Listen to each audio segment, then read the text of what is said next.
President, please be seated.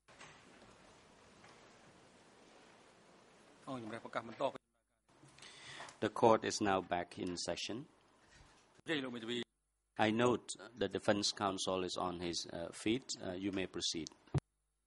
Thank you, Mr. President. I will be very brief, but I just wanted to give the trial chamber notice that we will be filing a written Rule 35 motion later this week in connection with Mr.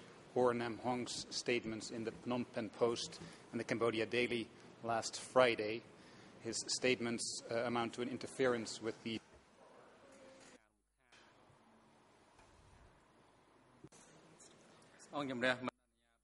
President,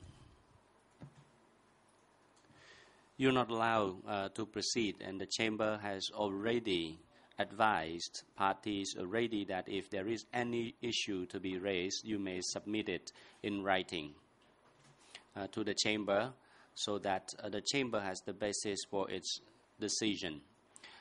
I now hand over to the prosecution to continue his line of questioning.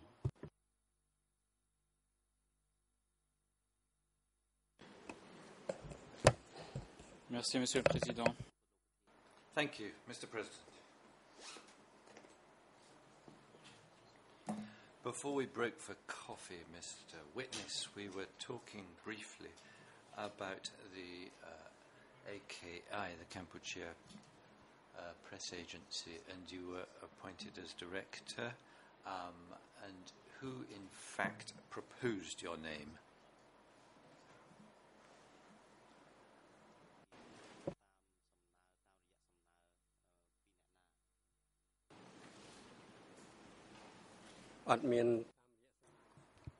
No, it was not at the behest of anyone, but he appointed me by himself.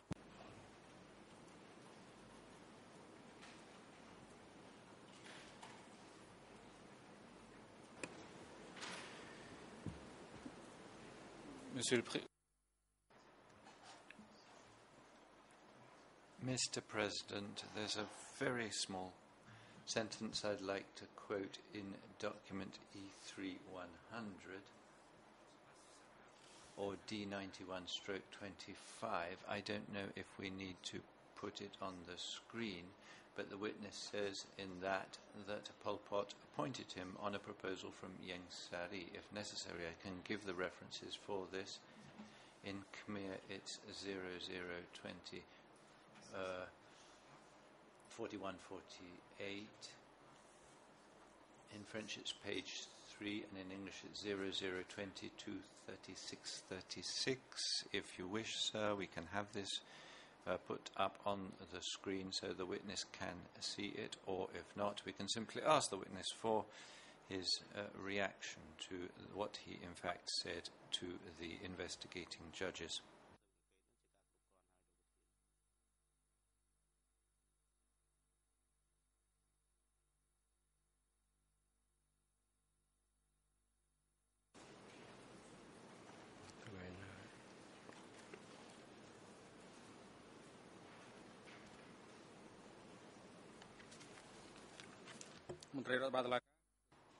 President, court officer, please obtain the hard copy document from the prosecutor and present it to the witness. And please make sure that the document is up on screen as well.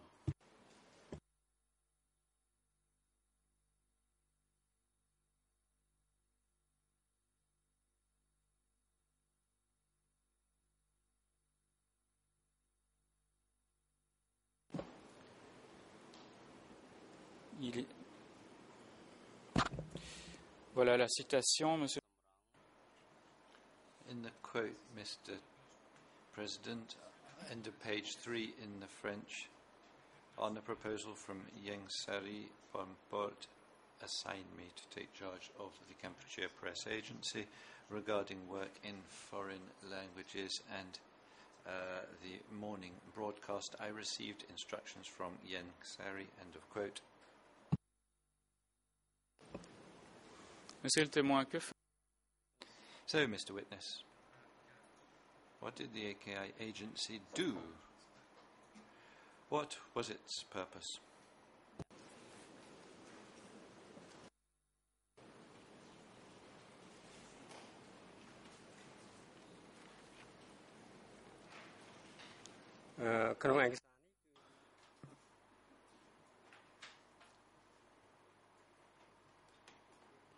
According to this document, on Section 2 concerning Information Office, Pol Pot appointed me at the behest of Ieng Sari, or as proposed by Ieng Sari. When I gave this testimony, I did not read this part carefully. Actually, it was not the case. At that time, Mr. Ieng Sari did neither disagree or agreed to the appointment, because it did not have any impact on my work with the Ministry of Foreign Affairs. And this information agency was supposedly be within the portfolio of Ministry of Information and Propaganda, but then it was given to me, so I did not really understand the term proposed by Ieng Sari in this context, but as a matter of fact, Mr. Ieng Sari did not agree with the contents of this appointment, and I did not accept the appointment. But then Pol Pot told me that it was not a big issue because I could merely produce only 5 articles per day, and I told him that, well, it was not difficult then if I produced only 5 articles or so. If it were up to 20 or 30 articles, then it would be difficult and challenging. But actually it was not the AKI, but it was the AKP. AKP during the Sangkum Rias Niyum, it was the AKP, but during the Democratic Cambodia it turns to be Cambodia, but they use the same acronym.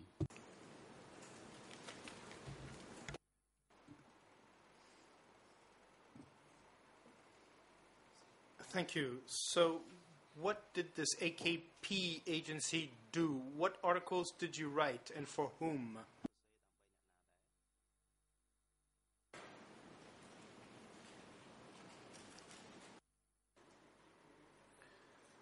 It was also the information agency in order to disseminate information, both local news and international news. So it was in a similar situation to other news or information agencies.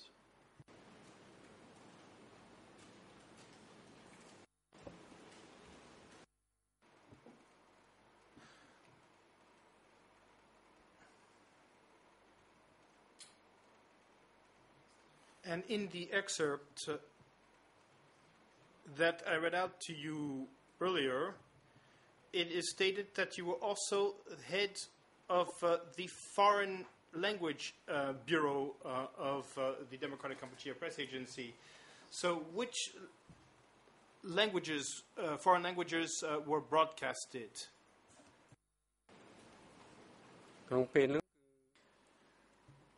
At that time,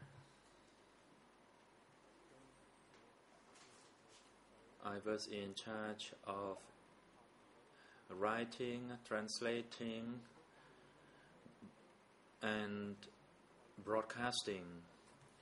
So during the 1977 or 78, I usually worked until 4:30 a.m. in the morning, as the voice had to be recorded before it is delivered to be broadcast at the radio station in Stang Mien Chey.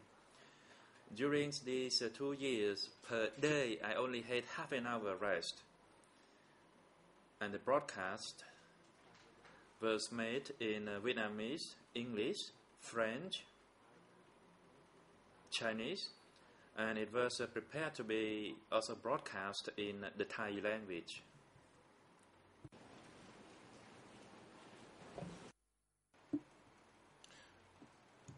We understand who would be listening to the programs in Chinese, but what about French and English? How can you explain that there were broadcasts, radio broadcasts in those languages, and for whom?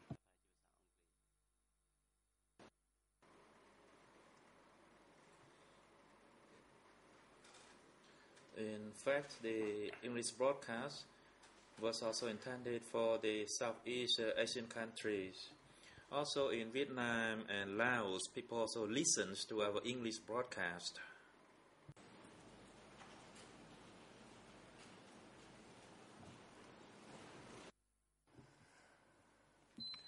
And now, regarding the content of these programs, what were these programs about exactly? Were these propaganda programs, or were these speeches, or were these reportages on events occurring in Cambodia? Can you tell us a bit more about the content of the program?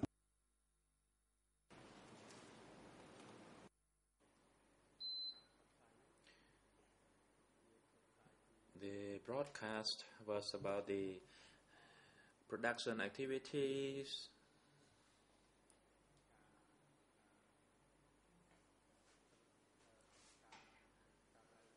about the events occurring inside the country, also about the activities at the international level by the leadership.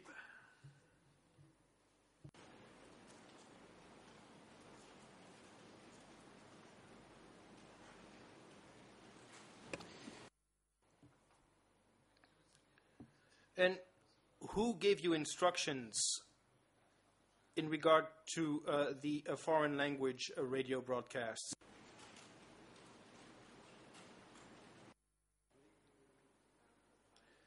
The broadcast was far from the charge of Ieng Sary. I was directly charged in this regard by Pol Pot.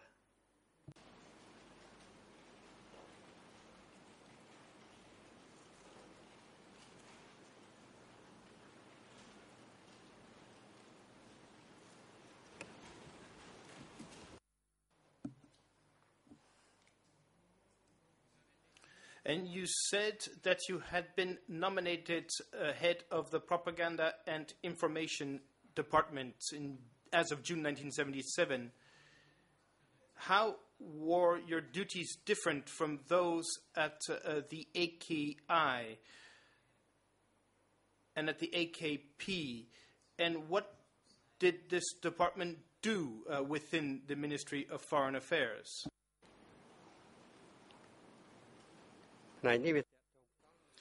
That section directly related to the international activities, including international news, or the dissemination of information of our diplomatic activities at various other countries.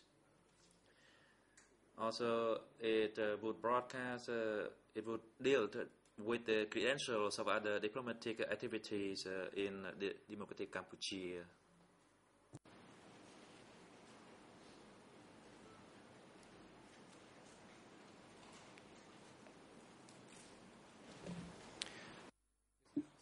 And in this information and propaganda department within the ministry, was there also a translation section to translate press articles or documents into from foreign languages to Khmer?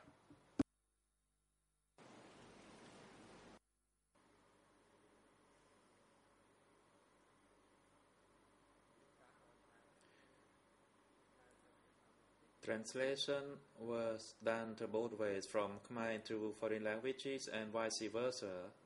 It was a daily task of that section.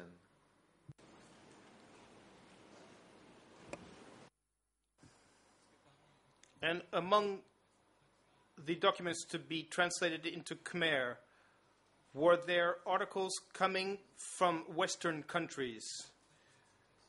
Articles relating to Cambodia?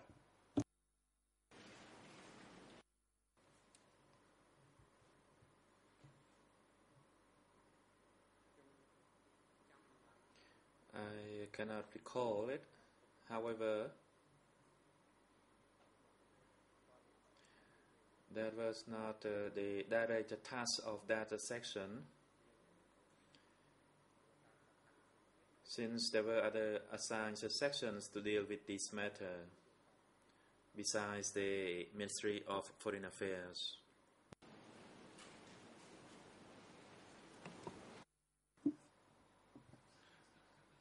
And was there a department in charge of listening to foreign radio broadcasts within the Ministry of Foreign Affairs?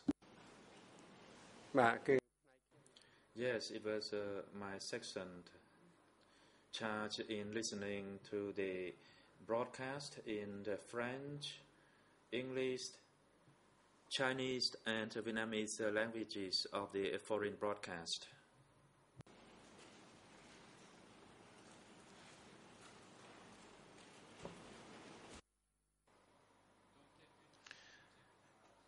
And why did you listen to these foreign language radio broadcasts? What was the purpose of this? Were you asked to report on the content of these broadcasts?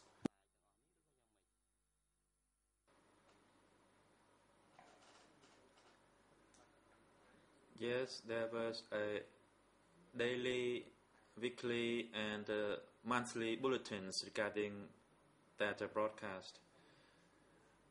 It was to deal with the foreign broadcast in relation to the context of the situation inside democratic Cambodia.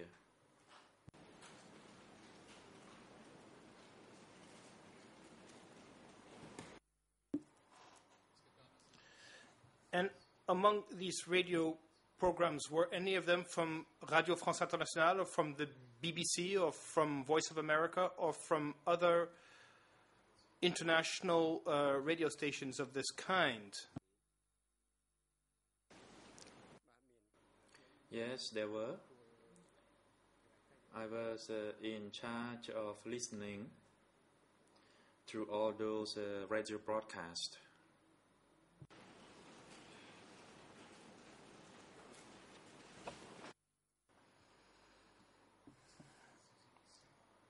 And in these broadcasts, were any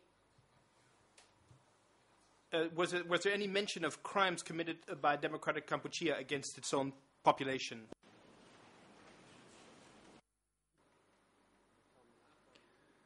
Usually, yes, there was some programs related to that. However, I did not report that matter to the leadership.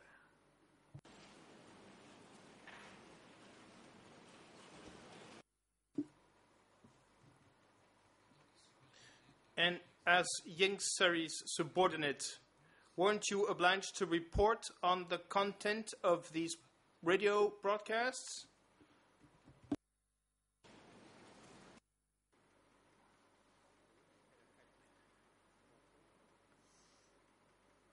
My duty was to broadcast and to report.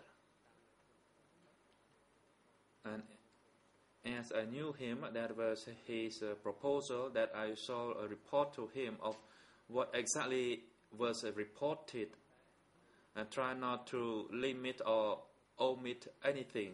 However, the report was made to him verbally, but if I were to report to him in writing, then the report would go to the committee and that would be a different matter.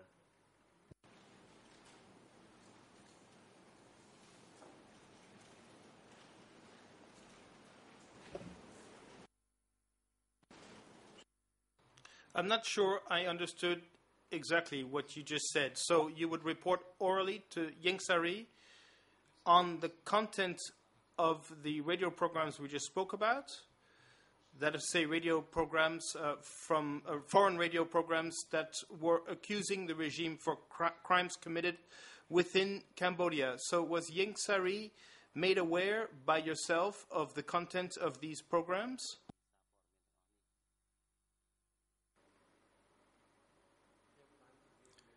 As I said, That was his proposal that I saw report to him.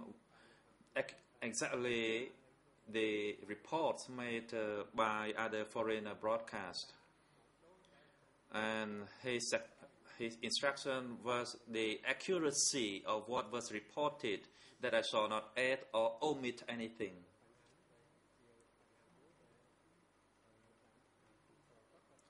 And as I knew him, that was his instruction. He did not like to add or delete anything. He only liked things exactly as it was. And for that reason, that's how it was reported to him, and there was no problem. The situation at that time, if I reported as what was broadcast on the VOA, then I would be accused that I would have the same view as that broadcast on that VOA, for example. So I try to be a pacifist. But personally, when I reported to him, he did not have that same view. I reported to him as he was in charge of the Ministry of Foreign Affairs, and he himself saw know about all the situations of what exactly happened, not based on our subjective conclusion or estimation, or not just try to please him or other leadership. អានេះជាចំណុចមួយដែល And that's the point that I'd like to shed a light upon during the time that I worked with him. Thank you. Did Ieng Sary told you if he related this information you gave him regarding these allegations of crimes to other leaders of Democratic Kampuchea?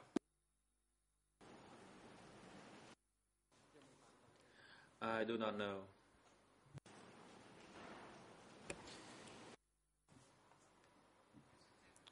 What were your duties as a spokesperson of the Ministry of Foreign Affairs, and who was your direct superior?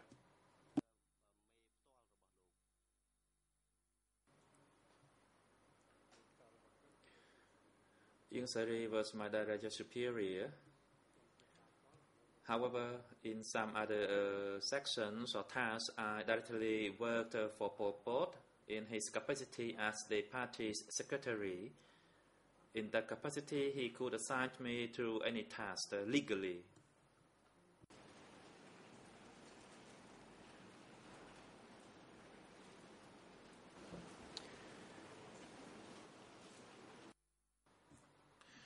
Now, let me turn to the meetings at B1, that is to say the Ministry of Foreign Affairs. What kind of meetings were held at B1? Meetings that you attended between 1975 and 1979.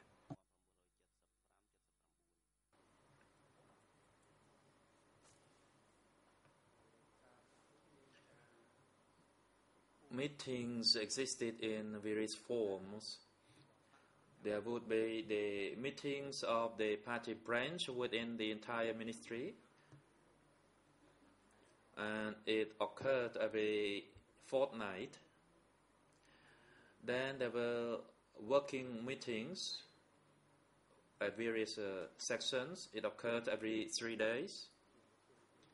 And also there were monthly meetings for overall staff at the ministry. There were also detailed study meetings occurred every 3 months or every 6 months. And there were other meetings that occurred every week or every 3 to 4 days when it comes to self-view and criticism for individuals attended that kind of meeting.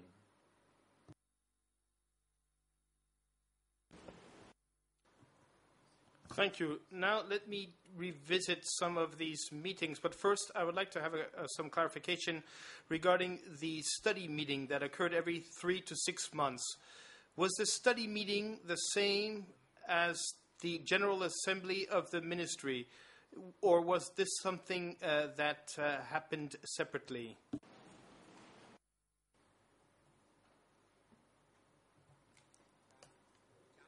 As I recall, these were two different meetings. I cannot recall if there was any General Assembly of the Ministry. However, there was a kind of an assembly lasted for about 1 week.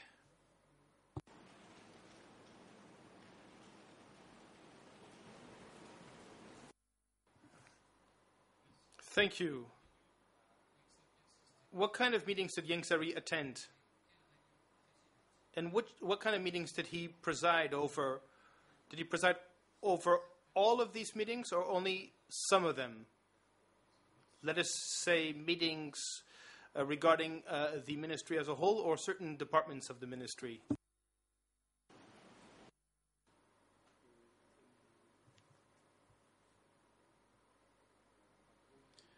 When it comes to long political training sessions, he would participate and presented the documents. And for other meetings, when in terms of policy or politics, he would attend, and he would or would not attend various other meetings.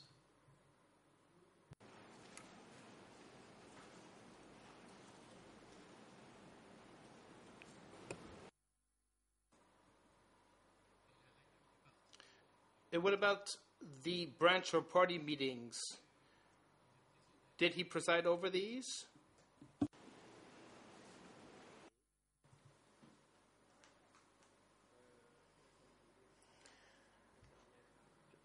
Let me respond that the MFA divided into 2 sections. One was the department section, and the other one was the bureau section. And the bureau dealt with production, security, food, for example. As for the department section, it dealt with diplomatic affairs. And they were under different organizations, under the different party branch organization. For instance, Ieng Sari attended the meetings when it dealt with the parties in both of these sections. That is, both the department sections and the diplomatic affairs section as well.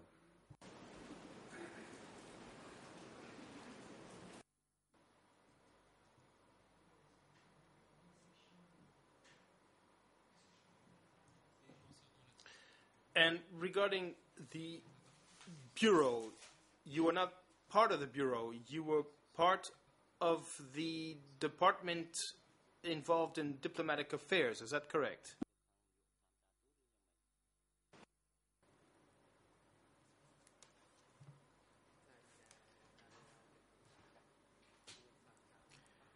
The bureau section has a party branch.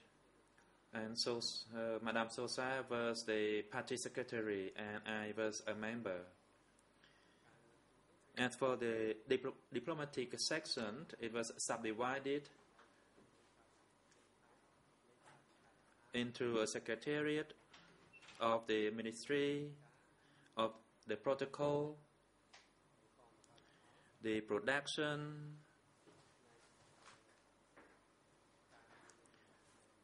and the political affairs, and the propaganda and information section, which was under my charge.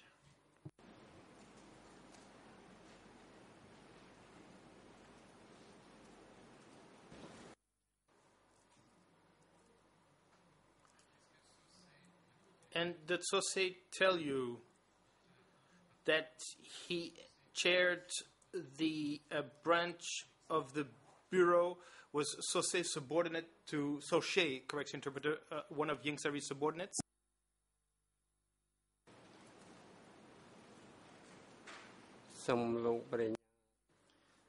Mr. President, could you ask the prosecutor to clarify the term subordinates?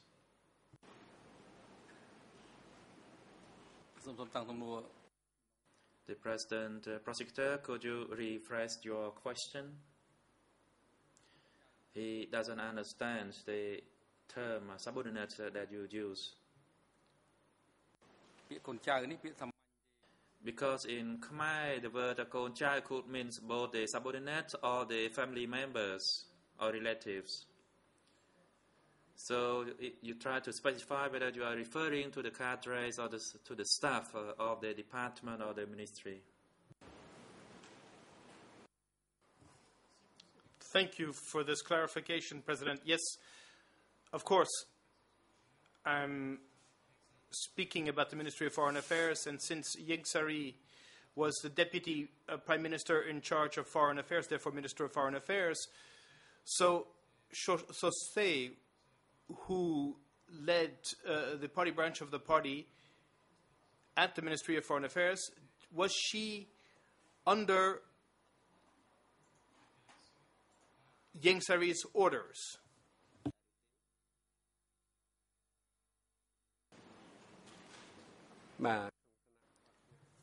Yes.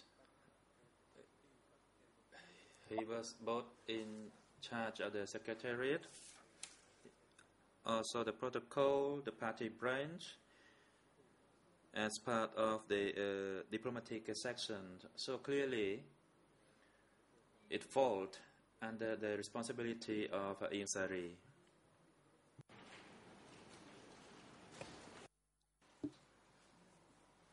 Thank you.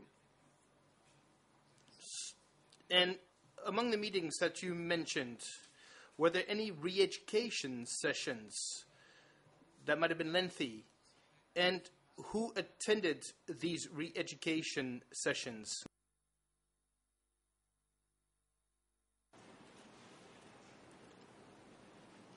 In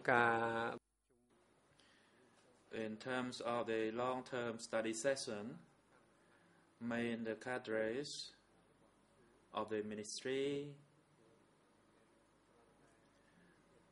not only the head of the section, it includes all the cadres and members.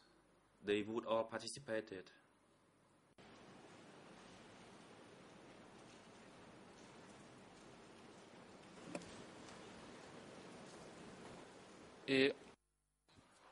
What was the aim of these study or re-education sessions, as you said?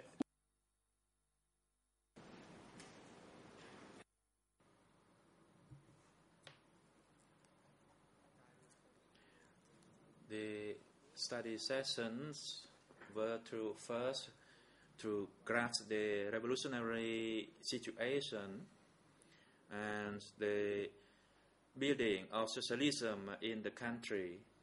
The participants should be able to grasp the practical tasks assigned to each staff member, and there would be also a session of introspection of each attendees.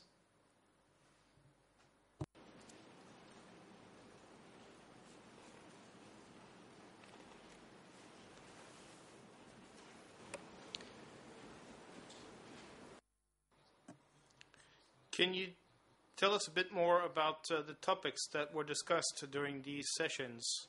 For example, what did Yang Sari speak about during these sessions? What did he speak about exactly?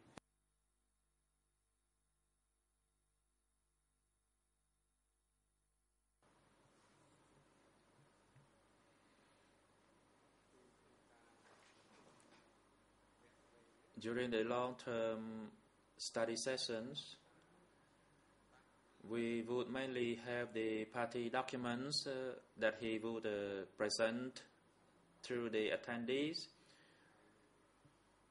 He would present those party's documents. However, I cannot recall clearly what documents were presented by him. They were about the general situation inside the country as well as outside the country, as well as the status of the revolution in democratic Cambodia and the task that we need to fulfill.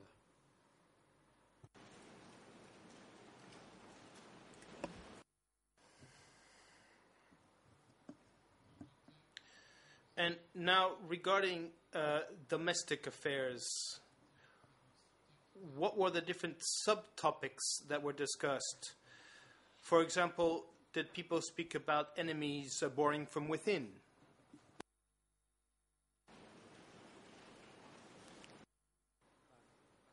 Yes, that was for sure. The documents talking about the domestic affairs would talk about the infiltrated enemy.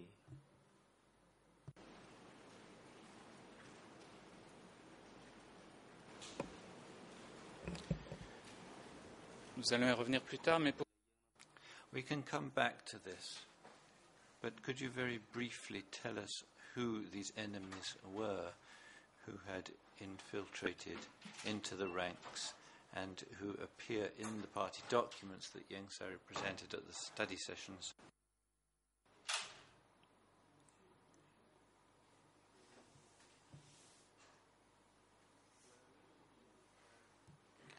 The enemies were categorized into different types. The foreign enemies, the domestic enemies, as well as the enemies within ourselves. As for foreign enemies, we knew who they were, namely the American imperialists,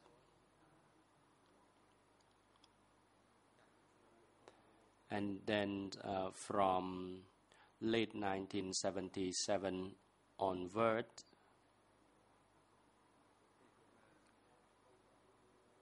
Vietnam were considered our common enemies, and there were also other spies appointed by Kuomintang and others. As for domestic enemies, they included the agency and lackeys of those imperialists, particularly enemies borrowing from within, and they hid themselves among the people.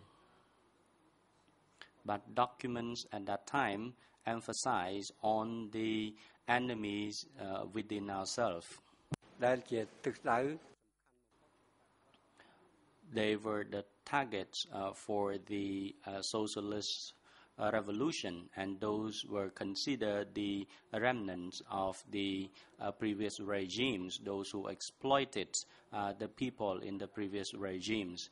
Particularly, we wanted to get rid of those who were greedy, those who loved to hold on to their power and exploited people's labor, and those who were extravagant. And they exploited people's labors, and they enjoy at the expense of the people. So at that time, we consider the enemies within ourselves were the main enemies of the party.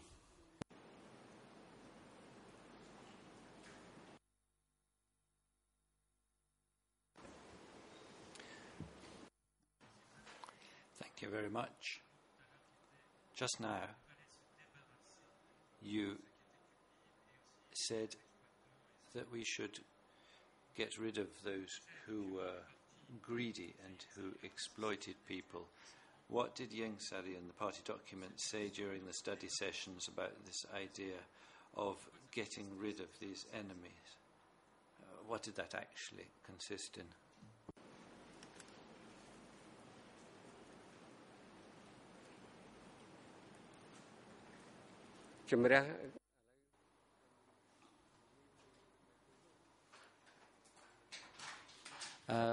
To my understanding at the time,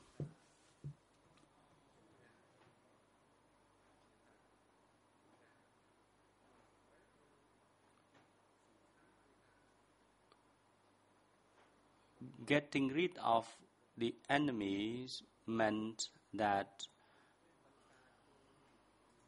the enemies themselves were secondary, but what was primary was the networks that was hidden inside. If we wanted to get rid of individual, it was not difficult, but the systems that were operating over there was the enemy. It was not that easy to get rid of the feudalist mentality and systems, and that was the main target of the ideological training at that time.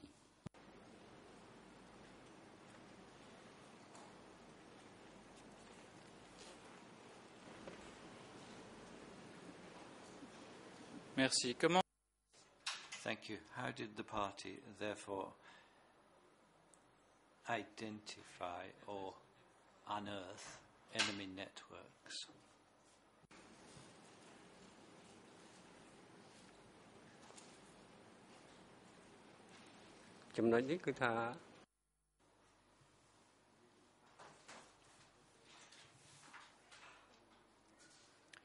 On this particular point, when you are referring to the party, which level are you referring to? You are referring to the party cell at the base or the party at the center? Because if you ask me within the confine within which I operated, I could respond to your questions. But if it is beyond the confine of my responsibility, I would not be able to answer.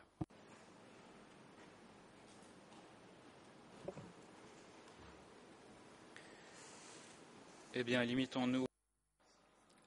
Well, let us simply refer to what was said in B1 about the way in which enemy networks could be identified and get rid of them subsequently.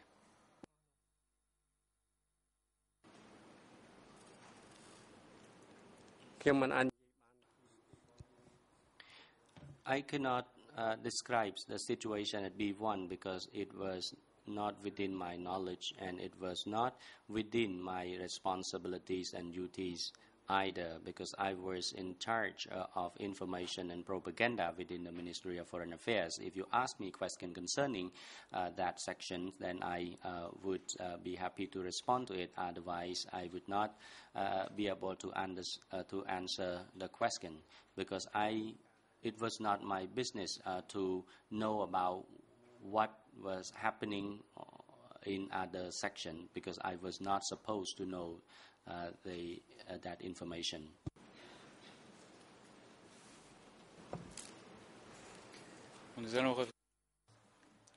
Let's come back to this later. I'd like to ask you a question now about internal meetings that were held in each section. And unless I'm mistaken, you said that you met once every 3 days. Who asked you to organize these regular meetings, and who decided what the purpose of the internal meetings in each section would be?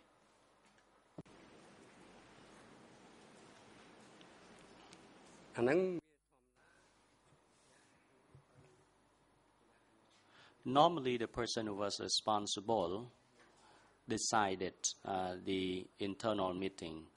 It varies depending on the section. In certain sections, the meeting was convened once every day. In other sections, however, it was convened once every 3 days or so. And during those internal meetings, there were self-criticism and criticism session, and we also set direction for the next 3 days or the next week ahead. And once again, it varied depending on section. Some conducted once per day and the other 3 or 4 days per day. So normally the approval for the internal meeting had to come from the upper authority, but as for the operational meeting, it was organized by people at the lower level. But whenever the meeting was about live view, then it took rather long to finish.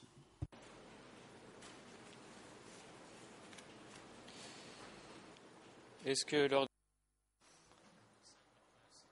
At these section or department meetings in the propaganda department, did you also use CPK documents and discuss them with the members of your section?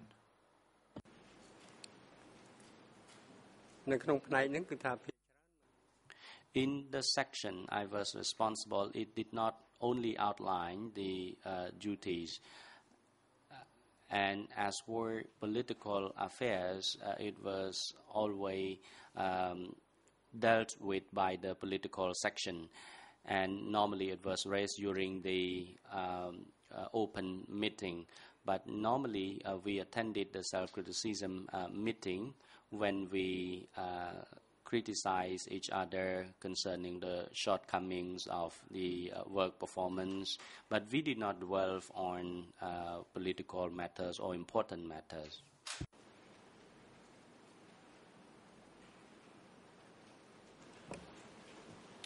combien de personnes How many people worked in your department for information and propaganda, Mr. Witness? ផ្នែកនេះបុគ្គលិកក៏ There were around 20 staff members in this section.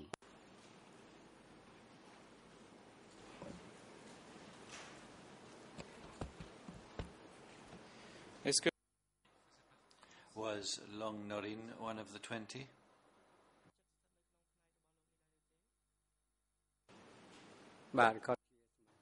Yes, he was. He was a member of this section before he later was assigned to be in charge of protocol.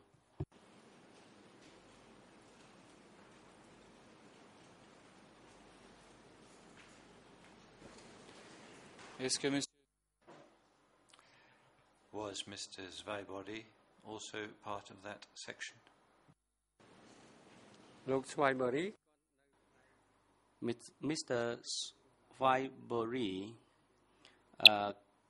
came to Ministry of Foreign Affairs later, and to my recollection, he was not officially appointed to any particular section yet.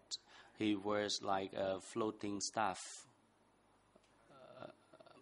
a candidate staff, and he was attached to the secretariat, and he was in charge of documentation.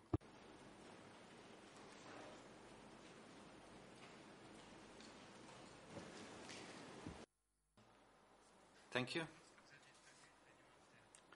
When you held internal meetings in your department, were you required to report on the meeting to Ieng Sari? បាទនេះគឺ Yes, that was my duty, and it was also pursuant to the internal appointment and arrangement as well. I had to report to the upper authority.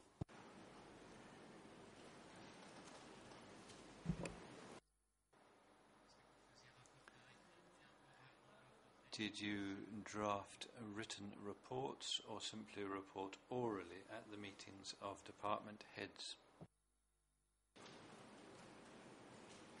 គឺ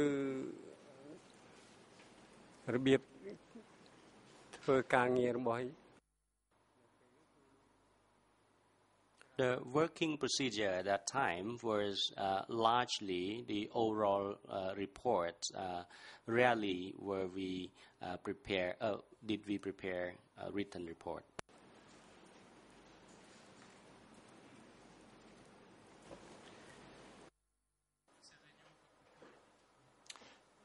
Staying on these meetings with different section and department heads, and you told us that Yang Sari chaired them. What was his actual role at the meetings? What exactly did he do? Can you tell us a little bit about that?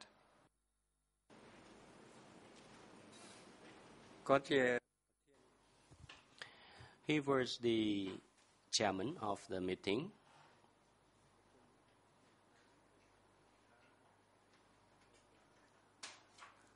And the convention of the head of a section were called only when there were important events, but I cannot recall the exact date and the numbers of those meetings.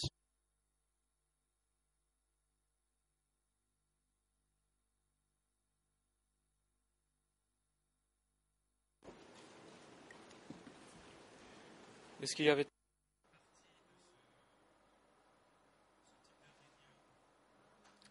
Was there always a part of the meeting where the different participants, the heads of department, reported? Or was it only Yang Sari who actually spoke? Perhaps you can remember that.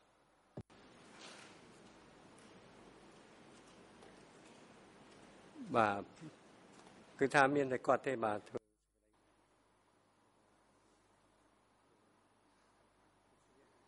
Only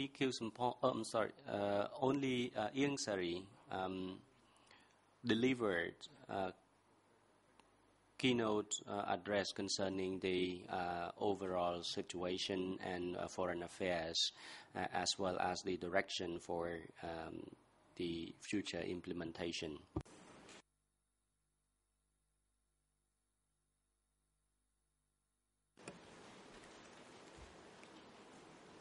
lors de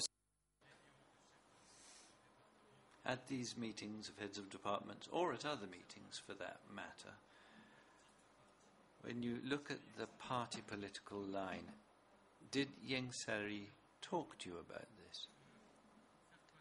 And did he tell the different section heads about the decisions that had been taken by the standing committee? អានឹងធម្មតា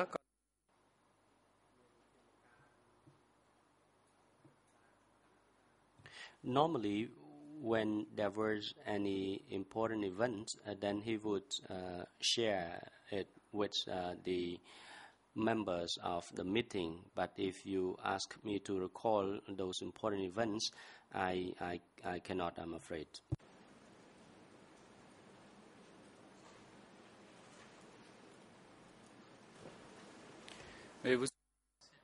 But can you remember if, from time to time, or regularly, he talked about decisions that had been taken by the Standing Committee of the Party Central Committee?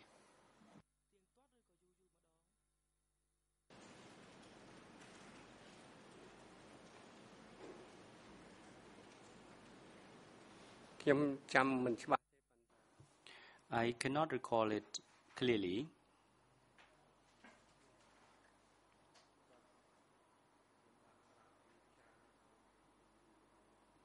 He did not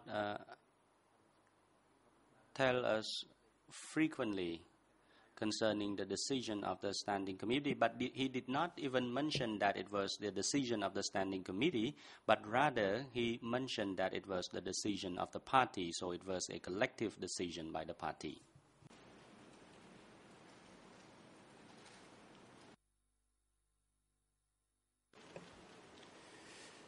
D'accord. Very good.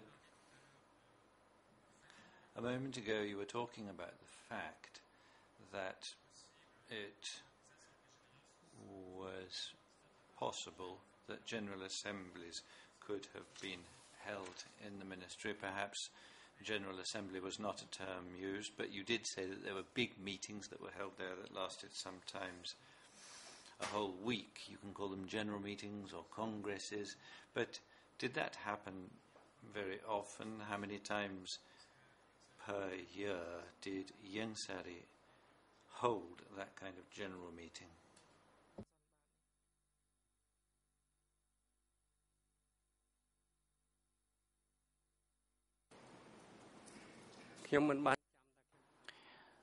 I cannot recall that I mentioned that there was a general meeting, but actually, to my recollection, there was no a regular general meeting or so, but there were meetings when we actually need to appoint certain heads of departments, but I cannot really recall whether or not there was a regular 6 months meeting or general meeting or so.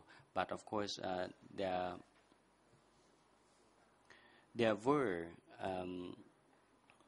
meetings that lasted for a week or so, and the meeting was concluded by reviewing the life view of members of the revolutionaries and those who actually members of the party.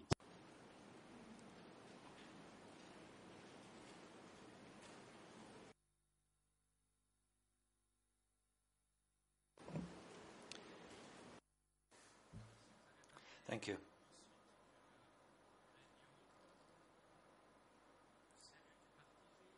You talked about a meeting of the party cell or party branches chaired by Ieng Sary that took place once a fortnight, I believe. Who attended these meetings? How many party members attended these meetings inside B1?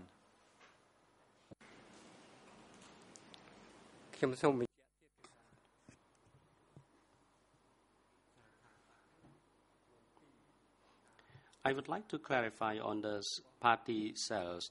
There are two branches of the party. The party subordinate to the ministry, and the other one is the party cell of diplomatic affairs.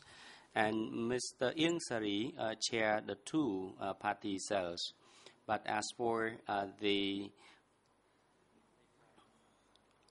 party cells in general, he did not attend regularly. He left it to the officers there in charge there. But as for the ministry, party cells in the ministry, he presided over. And members of this ministry party cell were myself, Mr. Toi Kam Duan, Kiet Chun, Chun Prasit, Sopon was his personal secretary. So these were the members, and there were a few others who were from the base, and I cannot recall their names.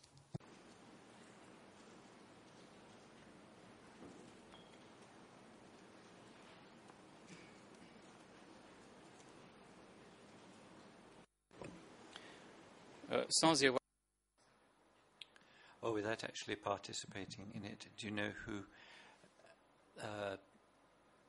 party members were in the other meetings chaired by Ieng Sary in the office?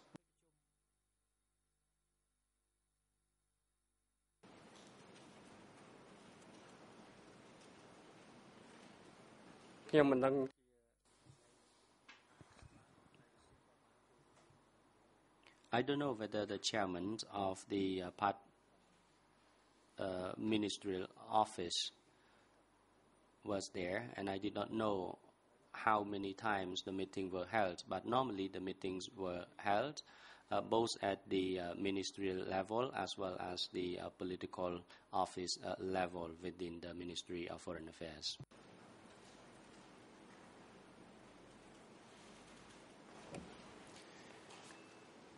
Est-ce que c'est non- At these party branch monthly meetings, was there discussion of introspection, or were there self-criticism sessions, I mean? ការឆ្លង Live view session as well as self-criticism session were normally convened once in a very long while when we had the meetings, long-term meeting. But as for the party branch meeting, we did not discuss the live views, but we only discussed the self-criticism.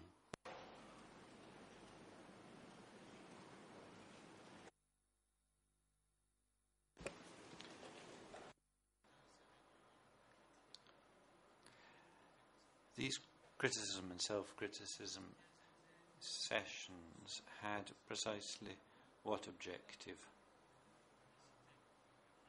You said that there was criticism and self-criticism within your department and for the party members in the branches as well. But as far as you are aware, do you know what the objectives of these meetings really were?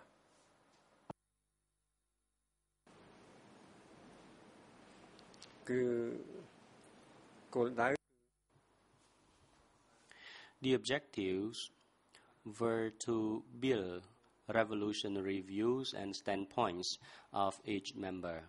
តាមគោលការណ៍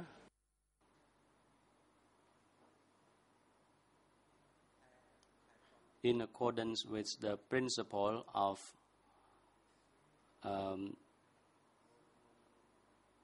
treating the diseases in order to save life. In the communism, the building life views and worldview, particularly revolutionary view, are the foundation for building oneself so that members have a firm standpoint. This was the primary objective, and other secondary objectives were to encourage people to work more actively in the interest of the people and the party.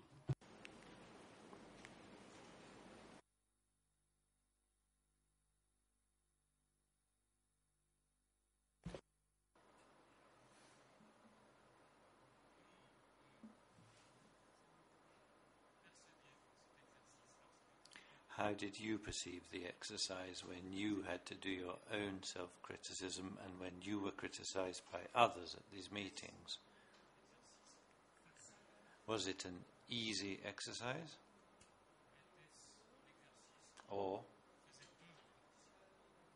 were the participants afraid of it?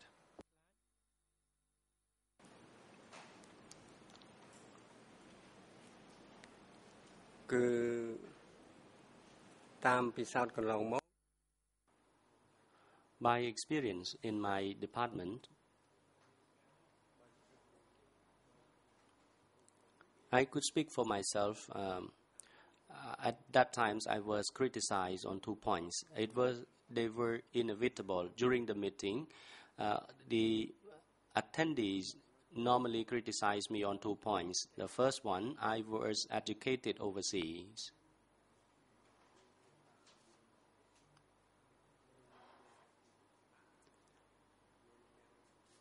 I was educated overseas, so I was accustomed to my attitudes and behavior. For example, when I walk, I put my hands behind my back. This was an attitude by foreigners. And another point of criticism, if we, for example, when we were eating our foods, if we only look at our plate, it was not considered polite and appropriate. We had to look at other people's in the tables first before we started eating. And my view was a bit contradictory to that, because I thought that if we follow that ways of etiquette, then we would all turn to be the Buddhist monks, probably. And on the second point, which I was also criticized, was that I had a foreign wife. So these were the 2 points which I criticized. And those who did not criticize me were those who were in the same situation as mine at that time.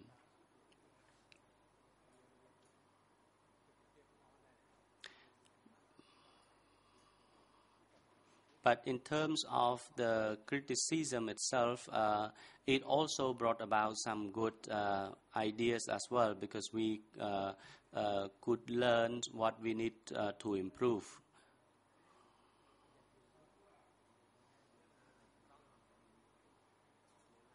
But there was a separate issue that I noted at that time, and it was actually reflected from my personal experience myself.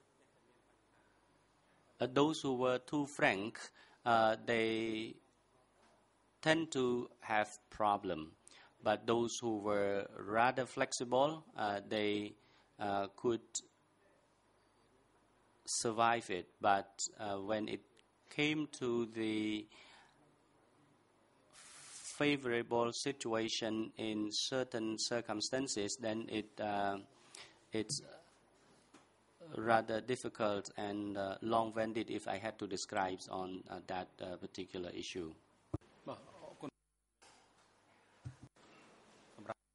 The President, the time is now convenient to take adjournment. The Chamber will adjourn from now until 1:30 this afternoon. Court officer is instructed to facilitate the accommodation and lunch for the witness and his duty counsel. And please bring them back to this courtroom before 1:30 this afternoon. Counsel, you may proceed. Thank you, Mr. President. I am informed that Mr. Nguyen Chia is suffering from a headache and back pain and has trouble concentrating and would like to follow the proceedings from the holding cells this afternoon. Thank you. We have prepared the waiver.